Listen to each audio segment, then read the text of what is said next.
शहरीकरणाचा एक असा परिणाम असा आहे की लोकसंख्येचा लोंढा, त्याला आपण मायग्रेशन म्हणू, तो शहरांकडे धाव घेतो आणि त्यामुळे शहरी सेवांवर किंवा शहरातल्या एकूण ज्या अ, अ, पायाभूत सोयी आहेत किंवा एकूणच त्याच्यावर एक मोठा दबाव येतो. आणि तसंच बघितलं तर जी लोकं शहरांमध्ये ग्रामीण भागातनं शहरांमध्ये येतात, त्यांची पण काही परिस्थिती फार अति सुलभ असते, चांगली असते असं नाही. तर ह्याचं कारण असं की शहरांमध्ये आपल्याला नोकरीचं किंवा एका उपजीविकेचं जास्ती संधी मिळते किंवा चान्स असतो, अशी एक कल्पना असते. पण ॲक्च्युली वस्तुस्थिती बदलते आहे. जेवढ्या शहरांमध्ये आर्थिक वृद्धीची जेवढी संधी आहे, त्याच प्रमाणात हळूहळू ही अशी जी एक ऑपॉर्च्युनिटी ज्याला म्हणू, ज्या संधी आहे, ही आता शहरांच्या बाहेर पण पसरत आहे. ह्याला एक मोठं कारण म्हणजे ई कॉमर्स.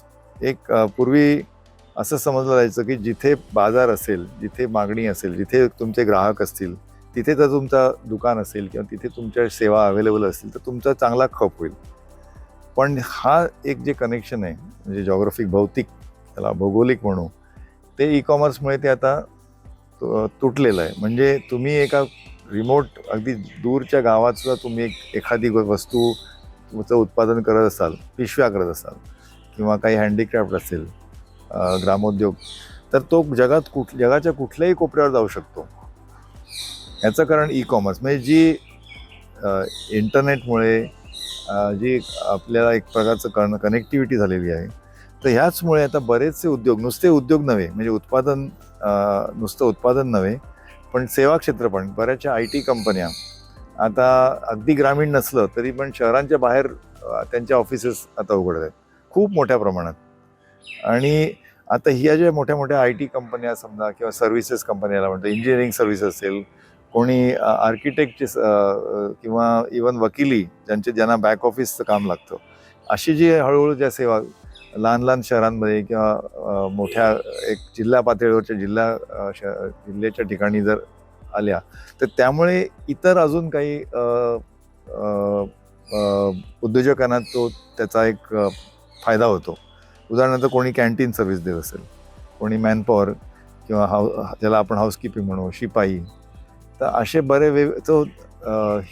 ही जी नवीन नवीन जी मार्केट ऑपॉर्च्युनिटी ज्याला आपण म्हणू, ही जी प्रक्रिया चालू आहे, ही आता फार मोठ्या प्रमाणात वाढणार आहे. ह्याच्याच बरोबर आपल्या शासनाने किंवा आपल्या धोरणांमध्ये पण लहान उद्योजकांना ह्याचा फायदा मिळावा म्हणून खूप नवीन नवीन योजना किंवा धोरणं राबवलेली आहेत. उदाहरणार्थ तुम्ही जर उद्यमच्या पोर्टलमध्ये तुम्ही नोंदणी केली, रजिस्टर केलं, तर थोड्या म्हणजे तुमच्या सवलती, उदाहरणार्थ कर्ज मिळणं, बँकेकडनं कर्ज मिळणं, किंवा तुम्हाला स्पेशल प्रेफरन्स मिळणं शासकीय खरेदी प्रक्रियेत, या सगळ्या हळूहळू तर ही जाणीव, ह्याचा अवेअरनेस पण ग्रामीण भागात वाढतोय. मला तर नक्कीच खात्री आहे की हळूहळू ज्या शहरांमधलं, म्हणजे शहरीकरण हे थांबणार नाही आहे. शहरीकरणचा कदाचित थोडासा जो वेग कमी होईल, पण ज्या आर्थिक लोकांना संधी वाटते किंवा मार्केट ऑपॉर्च्युनिटी शहरात मिळते, तीच आता ऑपॉर्च्युनिटी तुम्हाला ग्रामीण भागात मिळणार आहे आणि ती प्रक्रिया पण जोराने वाढणार आहे.